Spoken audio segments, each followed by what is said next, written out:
Nabi Muhammad merupakan nabi terakhir yang diutus oleh Allah Subhanahu wa Ta'ala. Beliau diutus sebagai rasul untuk menyampaikan wahyu Allah kepada manusia. Ternyata, pada zaman Rasulullah hidup, terdapat beberapa kisah ajaib yang terjadi. Dan, kejadian ini pun sungguh di luar nalar manusia. Salah satunya adalah, sebuah tiang masjid yang bisa menangis terseduh, bagaikan tangisan seekor unta. Bagaimana hal itu bisa terjadi? Apa yang menyebabkan tiang masjid itu menangis? Simak video ini sampai akhir.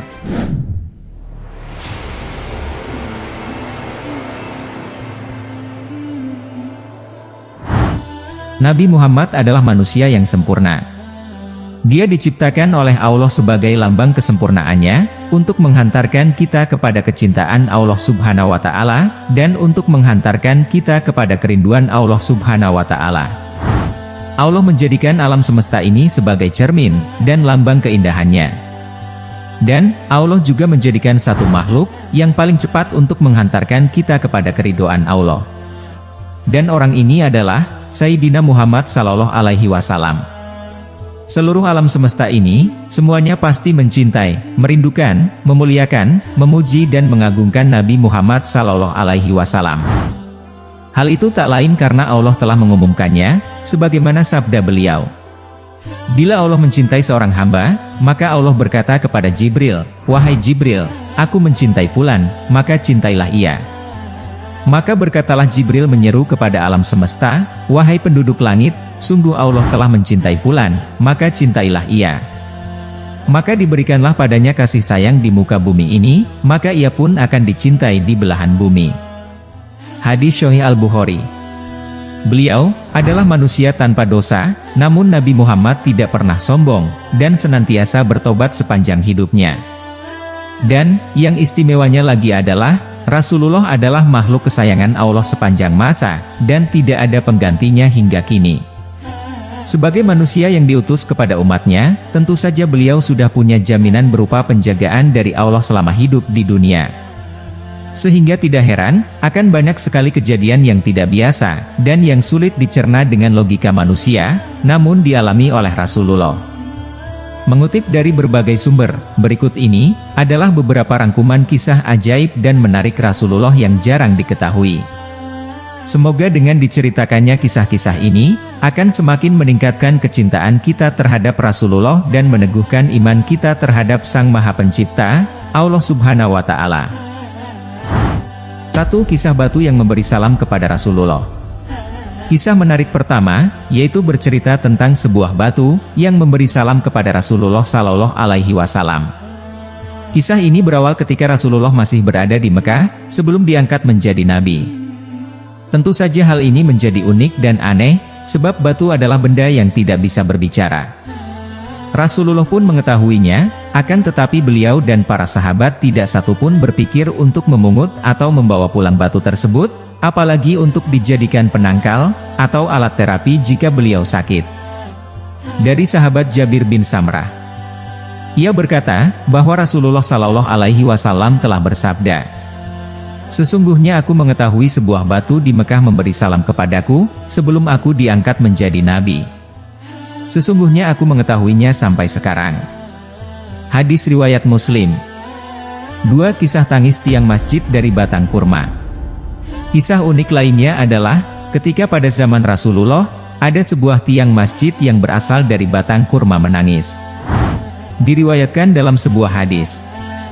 Dari Jabir bin Abdillah, ia berkata, jika Rasulullah berkhutbah, beliau bersandar kepada batang kurma di salah satu tiang masjid. Tatkala mimbar telah dibuat dan beliau duduk di atasnya, tiang tersebut menangis bagaikan rintihan seekor unta. Dan, semua orang yang ada dalam masjid itu pun mendengarnya. Lalu Rasulullah turun dan mengusapnya, barulah ia diam. Berdasarkan hadis di atas, dijelaskan bahwa tiang tersebut merasa sedih, karena Rasulullah tidak lagi menjadikan dirinya sebagai sandaran. Mendengar tangisan tiang tersebut, Rasulullah pun mengusapnya agar berhenti menangis, namun tidak untuk mencari keberkahan darinya.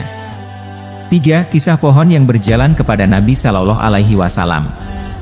Kisah selanjutnya berasal dari pohon yang berjalan kepada Nabi Sallallahu Alaihi Wasallam. Sebagaimana yang diriwayatkan dalam hadis berikut.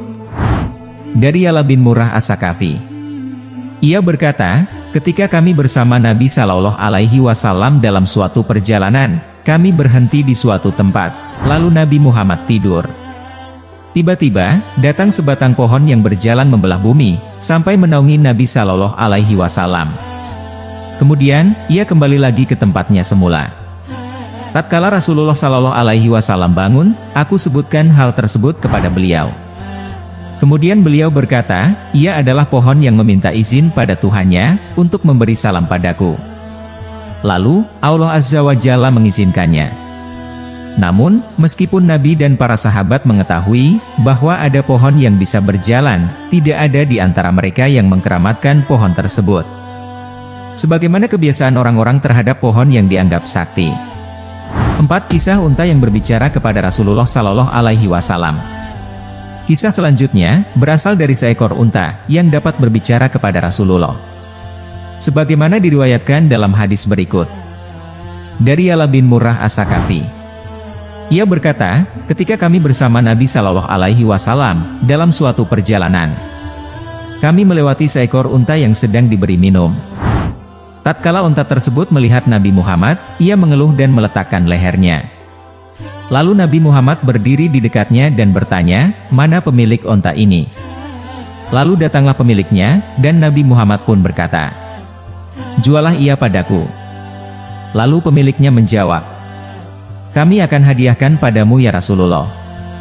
Ia adalah milik keluarga yang tidak memiliki mata pencaharian selain unta ini. Rasulullah Shallallahu Alaihi Wasallam berkata, sesungguhnya, ia telah mengadukan kepadaku, tentang banyaknya bekerja dan kekurangan makanan, maka berbuat baiklah kamu kepadanya. 5. Kisah Batu Honda. Kisah selanjutnya adalah kisah Batu Honda. Berkata Amr bin Auf, Rasulullah Shallallahu Alaihi Wasallam menggariskan kepada kami hondak atau parit yang dalam, pada waktu perang Ahzab. Lalu, ditemukan sebuah batu besar putih yang bulat. Batu tersebut tidak bisa dihancurkan, bahkan membuat alat-alat kami patah. Maka, kami mengadukan hal ini kepada Rasulullah.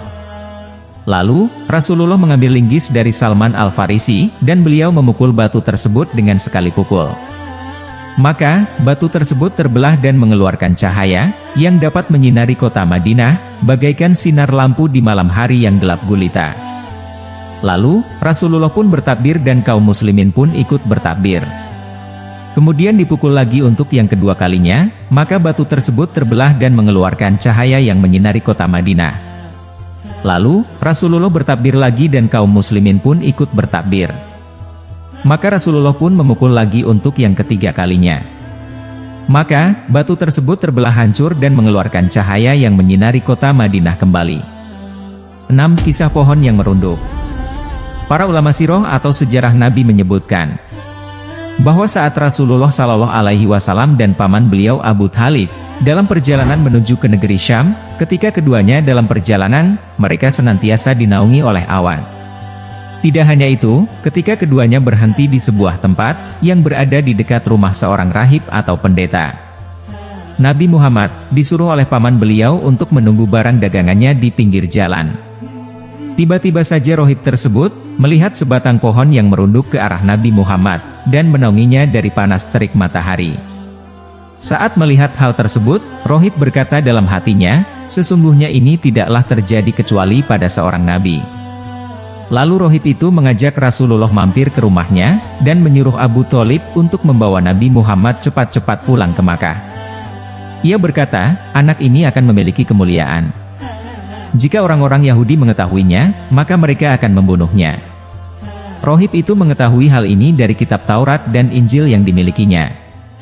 Meskipun mengetahui hal ini, akan tetapi Rasulullah Shallallahu Alaihi Wasallam maupun para sahabatnya tidak ada yang menganggap pohon tersebut sakti ataupun keramat. Jadi teman-teman, demikianlah beberapa kisah ajaib yang ada di zaman Rasulullah Shallallahu Alaihi Wasallam. Semoga kisah ini dapat menambah nilai keimanan dan ketakwaan kita kepada Allah Subhanahu wa Ta'ala. Mohon maaf jika terdapat kesalahan dalam penyampaian informasi yang saya sampaikan. Kebenaran hanya milik Allah Subhanahu wa Ta'ala. Wassalamualaikum warahmatullahi wabarakatuh.